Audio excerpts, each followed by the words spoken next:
তবে জীবন বাঁচানোর জন্য হারাম খাওয়া যায় যতটুকু না হইলে না। আমাকে যদি প্রশ্ন করেন হুজুর মদ খাওয়া যায়, উত্তর হচ্ছে না, হারাম। কিন্তু একজন যদি বলে হুজুর আমি তৃষ্ণায় গলা ফেটে যায়, 3 দিন ধরে এক ফোঁটা পানি গলা দিয়ে পড়ে নাই, মরুভূমির মাঝখানে দেখলাম এক বোতল লেখা অ্যালকোহল, মদ খাওয়া যাবে? তখন উত্তর হচ্ছে যাবে। যতটুকু খাইলে আপনার জান বেঁচে যাবে, সুযোগ পেয়ে গটগট করে পুরোটা খাইতে পারবেন না, ঠিক কিনা? এজন্য বিষ্ণু ইসলাম দোয়া করতেন, আল্লাহুম্মা কফিনি বিহালালিকা আন হারামিক ওয়া আগনিনি বিফাদলিকা আম্মান সিওয়াক। আজকের আলোচনার বিষয় হালাল এবং হারাম। আলোচনার বিষয় হালাল এবং হারাম, দুই রাস্তা। হালাল চলে গেছে এইদিকে, হারাম গেছে এইদিকে। সো আমরা যাব কোন দিকে?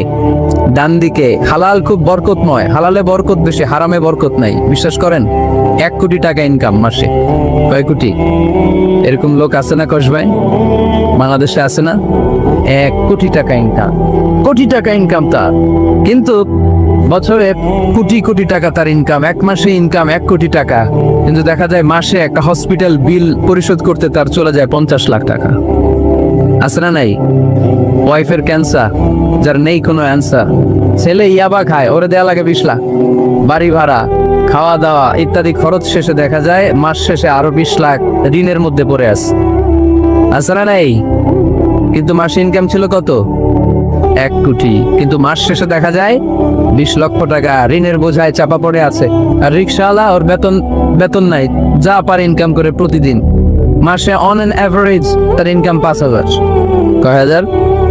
1,000 চলে যায় ওর যে ছুপড়ির বেড়া, ওই বাড়ির ভাড়া দিতে।